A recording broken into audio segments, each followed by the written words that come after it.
Quando a Bíblia diz, o apóstolo Paulo falando aos romanos, mas em todas essas coisas somos mais do que vencedores, por aquele que nos amou. Veja bem, a gente vai aprender agora outra lição. Primeiro que você não pode... Primeiro você aprendeu na mensagem anterior que nós não podemos nos separar do amor de Cristo nessas horas das dificuldades, né? É isso que o diabo quer, que você, pelo seu sofrimento, você venha blasfemar contra Deus. Foi isso que ele fez com Jó. Deixa eu provar Jó, deixa eu colocar uma enfermidade nele para ver se ele não blasfema de ti na tua cara, né? Jó foi atingido em várias áreas da sua vida, seus filhos, sua esposa, sua economia, sua parte financeira, não é? Tudo foi atingido, Jó, mas ele não blasfemou de Deus. Ele continuou firme em Deus e foi vencedor. Então, ser vencedor não é ter honra. Ser vencedor não é ter posição ou dinheiro.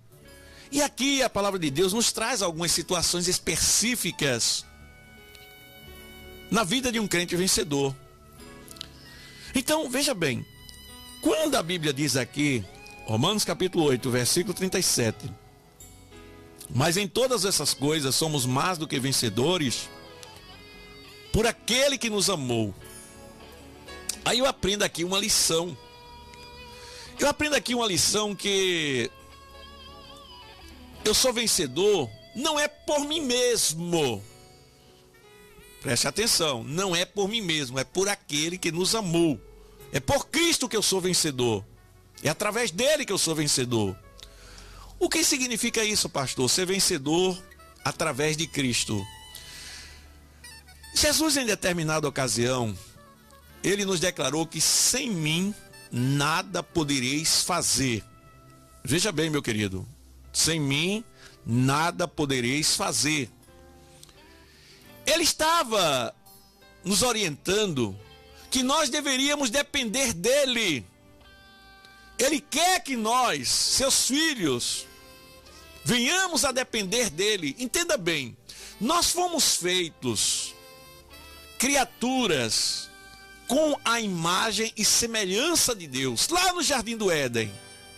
E perdemos essa qualidade, ou perdemos essa característica, não é?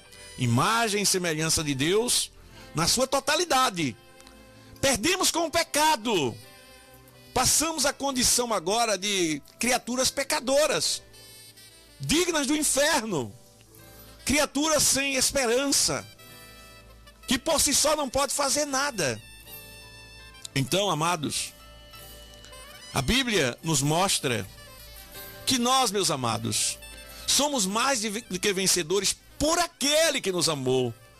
O Senhor Jesus quer que nós venhamos a depender dele, porque é justamente quando nós dependemos dele em nossas vidas, que as características dele, ou os atributos, as virtudes de Deus, vão sendo restauradas em nós. Tá certo? Mas em todas essas coisas, somos mais do que vencedores por aquele que nos amou. Os atributos de Deus em mim, as virtudes de Deus em mim, os dons de Deus em mim, por aquele que nos amou. É Deus restaurando essa alma pecadora, é Deus restaurando essa vida que estava perdida no mundo, e Ele trazendo para perto dele, tornando a ser sua imagem e semelhança. O grande objetivo de Deus é esse, aqui nas nossas vidas, que nós venhamos a recuperar aquela imagem e semelhança perdida lá no Jardim do Éden. Então, meus amados, como é que Deus vai recuperar isso? Será que é me dando muito dinheiro? Às vezes, quando Ele sabe que você tem condições de ter o dinheiro, e isso não lhe afeta na sua espiritualidade, Ele dá. Mas se Ele sabe que você é uma pessoa que se deixa dominar pelo dinheiro, que você é uma pessoa que, se Ele colocar dinheiro na sua mão, você vai se perder, Ele não lhe dá dinheiro. O apóstolo Paulo, falando aos Coríntios, ele disse: veja que não são muitos ricos, não são muitos poderosos, não são muitos, não é? Os homens que têm posições. Por quê? Deus sabe. Na verdade, a maioria de nós, irmãos, crentes, quando temos uma posição, uma honra, não é? Muitas vezes a pessoa usa aquilo para a glória do seu próprio nome. Não usa para a glória de Deus. Agora, coloque sua vida na mão de Deus. Feito Moisés, feito Abraão, não é? Feito Daniel, feito José do Egito. Você vai ver que Deus lhe coloca em posições de destaque. Por quê? Porque Ele quer usar também pessoas em destaque. Mas, na maioria das vezes, irmãos, nós não sabemos viver nesse mundo. Quando nós temos as coisas desse mundo, nos acomodamos a elas. E agora passamos a ser dependentes das coisas desse mundo mais do que do próprio Deus. Queremos agora viver em cima da posição que Deus deu, do dinheiro que Deus deu, e às vezes as pessoas se perdem. Então veja, ser mais do que vencedor é também saber administrar esses bens que Deus nos dá. É por intermédio dele que nós somos mais do que vencedores, por aquele que nos amou. Agora, por esse intermédio dele, eu declaro minha fraqueza. Eu declaro que não posso. Sozinho eu não posso, não consigo. Com minhas opiniões eu não consigo. E as opiniões de Deus nem sempre são tão fáceis de seguir. Ele diz: o meu pensamento não são os teus pensamentos. Os meus caminhos não são os teus caminhos. Porque assim como os céus estão distantes da terra, assim também os meus pensamentos dos teus pensamentos. Então, meus amados, olha, a vontade de Deus nem sempre é tão fácil de seguir. A vontade de Deus exige de mim o quê? Santidade. Veja bem, a vontade de Deus exige de mim santidade. E eu tenho que lutar contra mim mesmo, para que haja em mim santidade. Jesus disse: quem quiser vir após mim, negue-se a si mesmo. A vontade de Deus exige de mim que eu tenha momentos de comunhão mais intensos com Ele através da oração. Veja, exige santidade, é difícil. Exige oração, é difícil. Exige momentos também de adoração. E adoração, eu quero dizer bem para você aqui, não é simplesmente levantar minha mão para os céus, eu te adorarei, Senhor. Não, nada disso. Isso também faz parte. Mas momentos de adoração, irmãos, adorar a Deus em espírito e em verdade, é quando Satanás coloca diante de você determinadas situações, como, por exemplo, uma tentação, tentando te oferecer aquilo que em uma determinada época da sua vida você tanto valorizou, o pecado. Determinado pecado que você, quando era do mundo, amava. Quando eu vivia no mundo, eu vivia muito envolvido com isso, com aquilo outro, a prostituição, o sexo, não é? Drogas, eu roubava, eu fazia isso. Olha, o que é que acontece com você? Lá na sua mente, no seu cérebro, nos seus neurônios, isso tudo está escrito. Está escrito lá, existem caminhos que você percorreu que ficam marcados na sua vida. Aí Satanás vai querer te pegar justamente naquelas fraquezas do passado e vai te oferecer o prato do inferno, da melhor qualidade possível que ele pode, não é, Satanás? E você agora vai prestar sua adoração a Deus justamente nesse momento quando você rejeita o prato do inferno e escolhe fazer a vontade de Deus. Isso é adoração, amados. Isso é adoração. Aí depois você pode chegar na igreja, levantar as mãos para os céus e dizer assim: aleluia, na presença dos deuses, os deuses desse mundo. a ti cantarei louvores, não é? Aí você pode dizer assim. Porque os deuses desse mundo, o que é? É o dinheiro, é o vício, é o sexo, é tentar passar o outro para trás. Os deuses desse mundo é a soberba e coisas dessa natureza. Mas você não se submete a esses deuses desse mundo, você adora a Deus. Então veja, irmãos, que fazer a vontade de Deus não é fácil.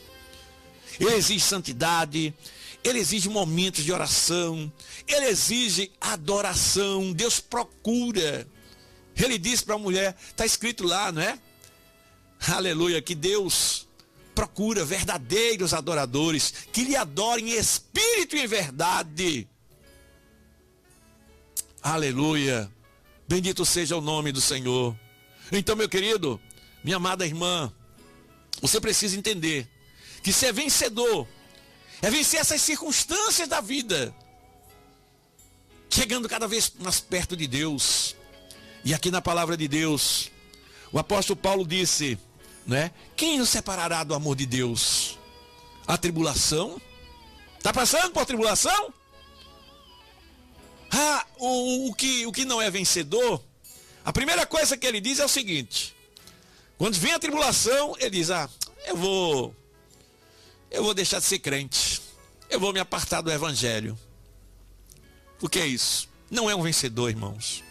Ele não tem raízes espirituais, não tem convicção, o evangelho não entrou nele na verdade. A tribulação, a angústia, olha lá, quando vem a angústia, eu estou angustiado, não vou para a igreja não, é muita luta, muita dificuldade, não vou para a igreja não, né?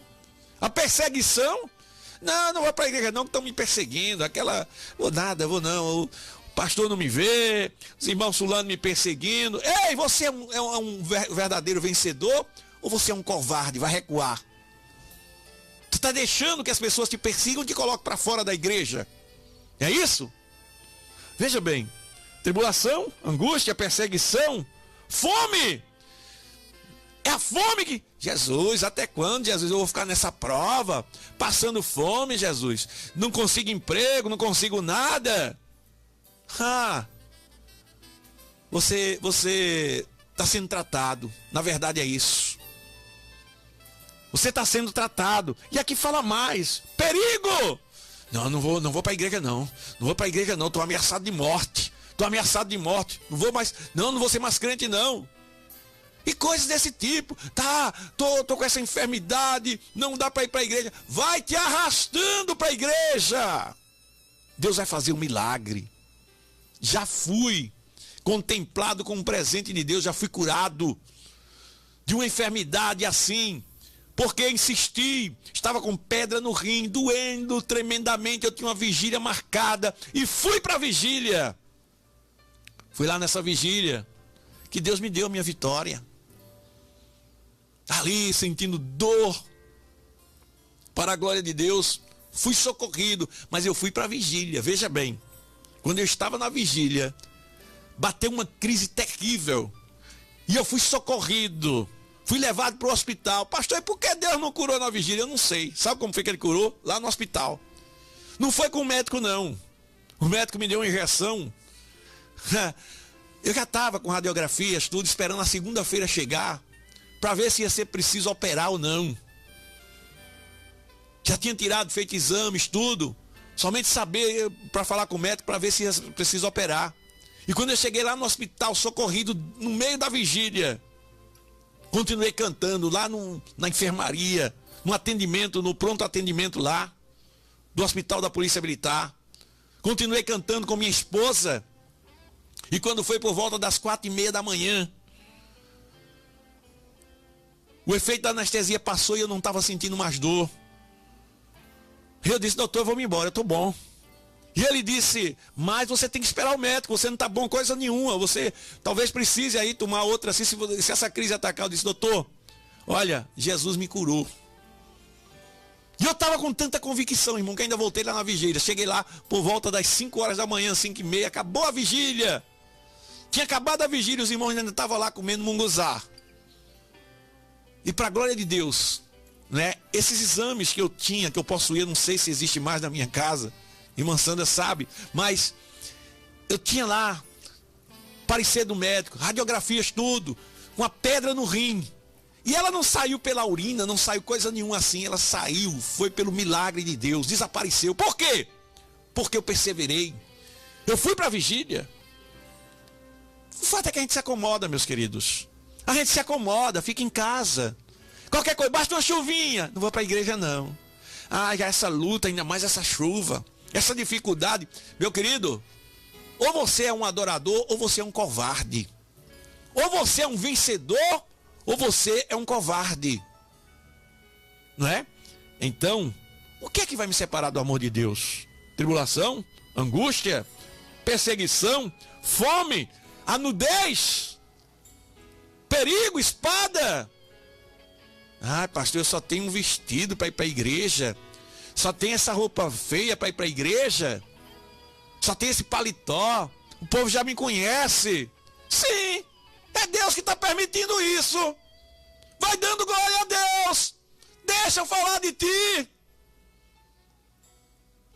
Olha, quem está te vendo hoje assim, depois vai dar glória a Deus pela tua vida.